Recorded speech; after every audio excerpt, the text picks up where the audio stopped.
Hello and welcome to Healthy Living. I'm Dr. Pelto, and today we're going to go over some of the common questions and answers that many of my patients have about me, because you've been watching these videos, whether it be on TV or on YouTube, and so here are some of the common questions that people give me about myself.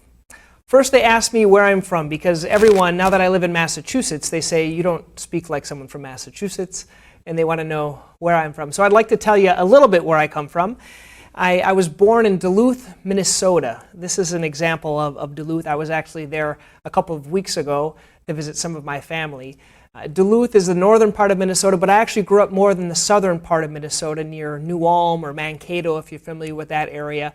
And I actually started college at Gustavus Adolphus College.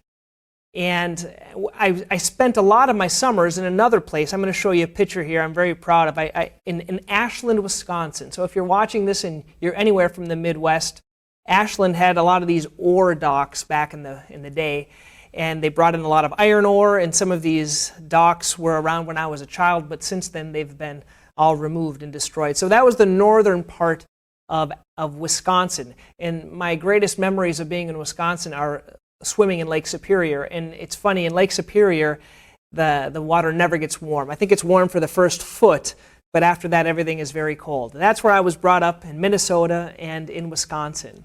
And then when I was 17, I wanted to be an exchange student, and that's where the connection to Massachusetts comes in. And I went to a city called Govemador, Valadares in Minas Gerais. This was in Brazil. And you might be wondering, what does a guy from Minnesota go to Brazil for? Well, it's kind of a long story, but basically when I was 15, I wanted to be an exchange student. It didn't work, and then 16. And then finally when I was 17, I had finished high school at New Ulm High School, and there was a group called the Rotary Club, and I was a Rotary exchange student. Basically there was I went from New Ulm to this place in Minas Gerais, and there was a couple of other students that went from there to a place in Minnesota. There was this exchange between these groups.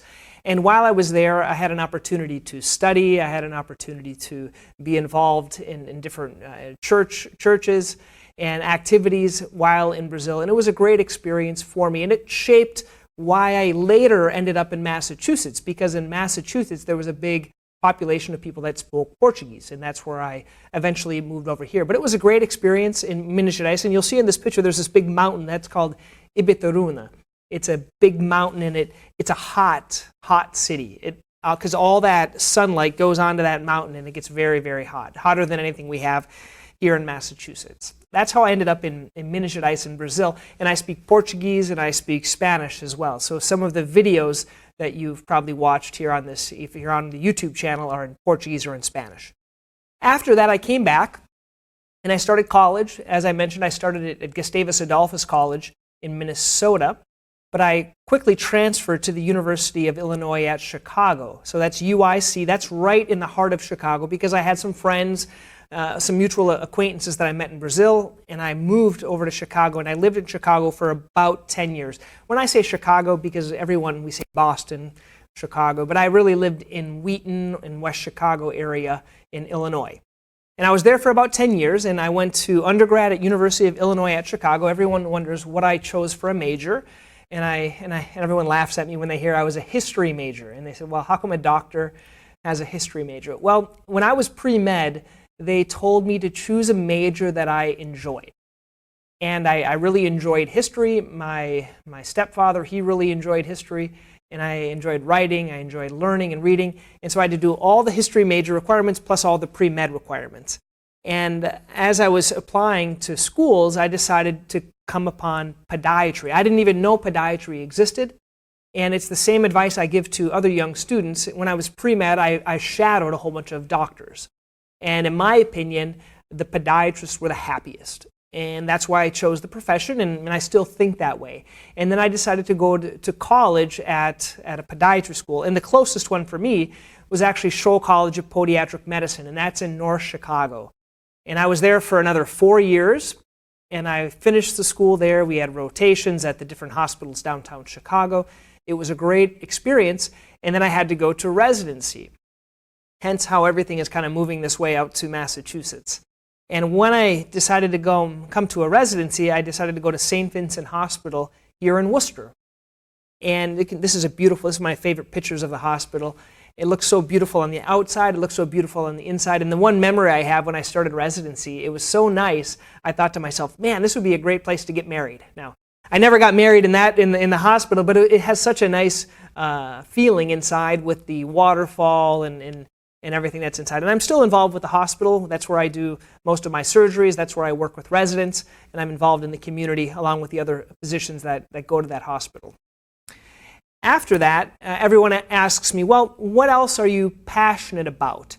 And I'm passionate about teaching. That's why I do this program, and we'll get to that. But I also have a family. I have a wife, and I have 2 children. You can see here. Now, it'll be funny when we watch this, because we're recording this right in 2019, and we're going to see the kids are going to grow. But right now, at this point, they are 3 and 5, and they're getting big. They're in school right now. That's what my passion is, my family, and one of the reasons I like podiatry, because it allows me to have time with my family. Also, since 2009, I've been at Central Massachusetts Podiatry. That's the clinic here in Worcester. It's on Lincoln Street. You can see 299 Lincoln Street on that building, and those are the windows that look into our office. That's where I work every day when I'm not recording this. And certainly if you want to come by and say hi, I'd love to have you come by. So if you're watching this from Worcester, that's where we are at. Another passion of mine is this healthy living television program. Here are a couple of guests that I had on a few months ago. I enjoy doing the TV program, and everyone kind of wonders why I got into it, but the TV program has been a kind of a continuation of different hobbies that I've had, but it's something I'm passionate about. I enjoy doing because I enjoy helping the community. And it's not only that, because the community then, with these television programs, I can put it on either my YouTube page, but I also can share these to my patients. So on certain days, I'm able to do a lecture on a certain diagnosis or a certain topic, and then I can share that to my patients. So it's kind of a win-win doing these programs. I also enjoy doing something called patient presentations. And this is something that if you're one of my patients, or if you've looked at some of the resources on my website or on the YouTube page, these are basically presentations that I put together on every diagnosis that I treat within podiatry. And I really find that the patient presentations, if you think about it, it's nothing more than a presentation like on TV. And I have everything kind of listed out, and I use this, it's kind of an audio-visual example. So I'm the audio when I show it to patients, and then the visual is the PowerPoint. So if you'd like to learn more about these, you can certainly go to my website and you'll find them. I have them on every topic that I treat, and it's very helpful for sharing and teaching patients. And I think that's what my passion really is teaching, whether it be on the TV program, whether it be teaching patients if you come by. I'm always wanting to learn to teach better and share knowledge to help people get better quicker. And I'm also interested in books. Here's one of the example of the books. There's another one I have out called, it's a book on healing diabetic foot ulcers. This is about plantar fasciitis. They all kind of look the same. I'm not really interested in being an author per se, but I enjoy educating. So I take these presentations that I've done and I kind of package them into a book format, because everyone learns differently. Some people like to watch like this. Other people like to read, like in the booklet. And so my goal is to be doing one of these every quarter. Every 3 months, I want to put together another one of these books. And they're available. Most of them are on my website. You can find them on Amazon, different places, if you're interested. If you want to reach out to me, I'll be happy to send you. There's PDFs, so you can just read them. And it has a lot of good information, because I think in this day and age, everyone has a lot of information, but they don't have a lot of knowledge. There's a difference between information. If you want information about, for example, this diagnosis of plantar fasciitis, you can go on the internet and find a lot of information. But to actually see how that applies to your life in terms of knowledge, it's something that's a lot more challenging to have. And then the last question people always ask me, why do you have this YouTube channel, or why do you want a TV program? I never thought I would have a TV program, but I'm going to kind of go back and share a little bit about when I was younger. And this is one of the videos I did recently. For those of you that are watching, and I had a really good friend in high school and elementary school. His name was Wayne Hunstead. And Wayne and I became really good friends. And he was a magician, and I was kind of a magician, or I wanted to do magic tricks. And here I am doing a little coin trick. And I wanted to be a professional magician. That's what I wanted to be for the rest of my life, and I thought I was going to be that. And I chose medicine as my backup plan. Well, magic didn't work out for me. But the backup plan did, But I think when you're interested in something like magic or entertaining or being on stage, the natural segue to have a television program is something, because I enjoy teaching, I enjoy helping others, and I also enjoy I think it's kind of entertaining as well. So I just wanted to share a little bit about me, what you'd be interested in. So thank you for watching, and I hope you enjoy the other information.